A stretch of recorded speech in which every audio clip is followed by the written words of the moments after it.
Olá, estudantes! Que bom revê-los! Continuemos com nossa geologia estrutural. Vamos hoje começar a trabalhar com falhas, estudando as falhas, ok? As falhas são fraturas que apresentam um deslocamento significativo ao longo do plano de ruptura.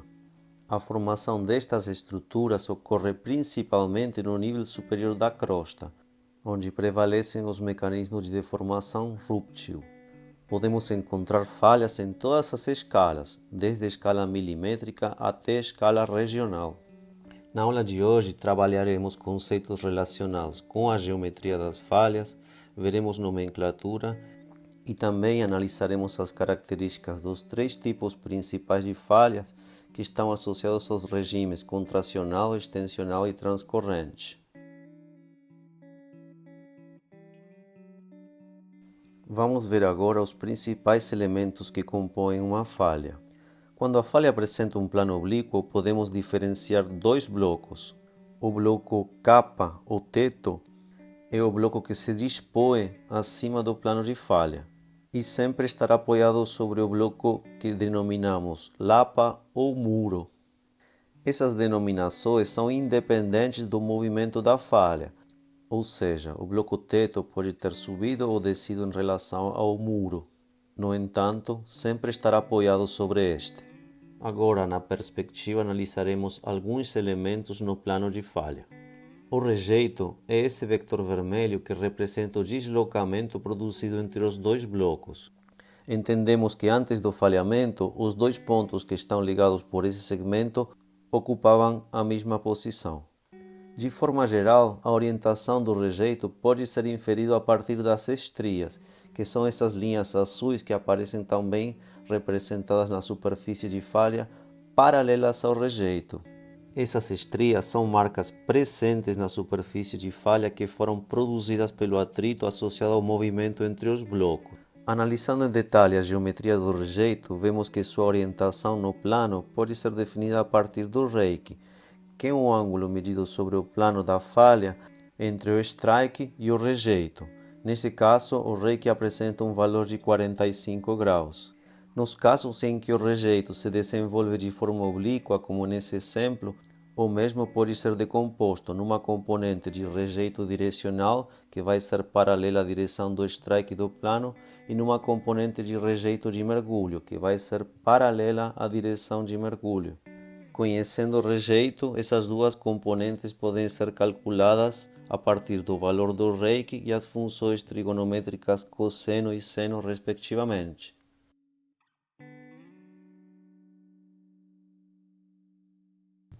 Vamos ver agora as características dos três principais tipos de falha, começando pelas falhas normais.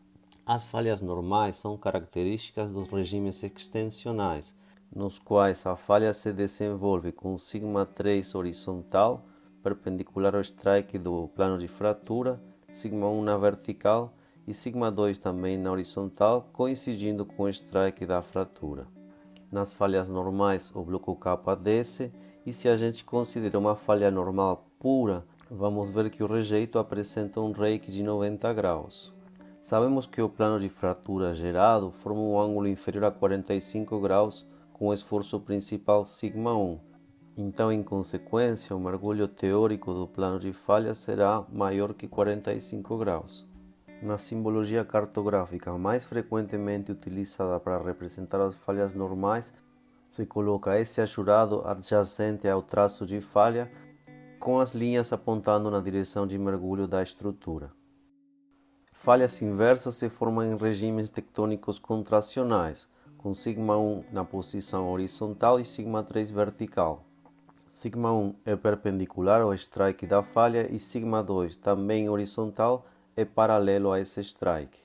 Nas falhas inversas, o bloco capa ascende deslizando-se pelo plano de falha, e se falamos de falhas inversas puras, o reiki do rejeito também será de 90 graus.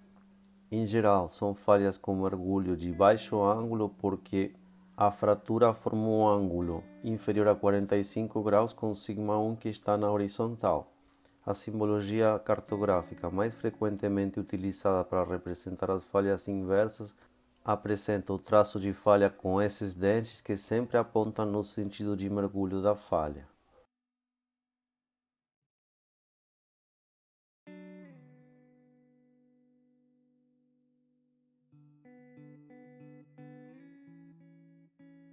As falhas de rejeito direcional na sua forma pura apresentam os esforços σ1 e σ3 no plano horizontal, com σ2 disposto na vertical. Nestas falhas não podemos definir bloco capa e bloco lapa porque o plano de falha é vertical. O rejeito segue uma trajetória horizontal, o que leva a um reiki de 0 graus. A orientação do plano vertical da falha sempre vai formar um ângulo inferior a 45 graus em relação ao σ1 e um ângulo maior a 45 com σ3.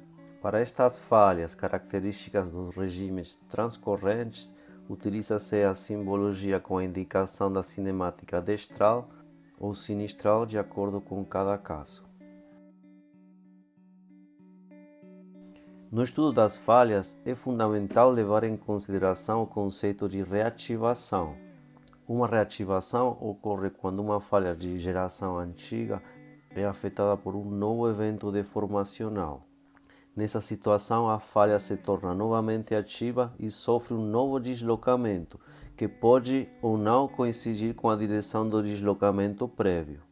Este fenômeno acontece porque o plano de falha já existente constitui uma superfície de fraqueza que vai ser aproveitada para canalizar a deformação gerada a partir de um novo sistema de esforço. Na fotografia, estamos vendo um exemplo de estrias de falha, que eu estou mostrando aqui para destacar o fato de que quando temos uma falha que sofreu reativações, as estrias que ficaram preservadas em geral vão corresponder ao último dos eventos de deformação. Isso é porque na maioria dos casos, cada evento sobreposto tende a apagar as estrias geradas no evento anterior. Quando ocorre uma reativação, é bastante provável que as relações angulares teóricas com os esforços principais, conforme apresentado anteriormente, não se verifiquem. Até aqui falamos das formas puras dos tipos básicos de falhas que representam as situações mais simples. No entanto, são muito frequentes os termos intermediários que combinam as características desses tipos básicos. A partir disso, vamos ver que as falhas são denominadas de acordo com suas características particulares.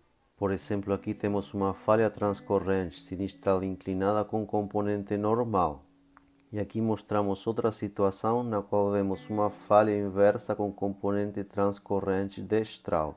Seguindo com alguns exemplos de situações particulares, temos aqui o caso de uma falha horizontal, aqui uma falha vertical, onde o rejeito é vertical, certo? E aqui uma falha transcorrente sinistral inclinada, que foge do padrão típico das falhas transcorrentes por não apresentar seu plano vertical. Então, gente, por hoje é isso. Com essa bonita perspectiva de uma falha transcorrente, vamos encerrar. Mais uma vez agradeço a participação de vocês numa das minhas aulas e aguardo vocês na próxima. Um abraço.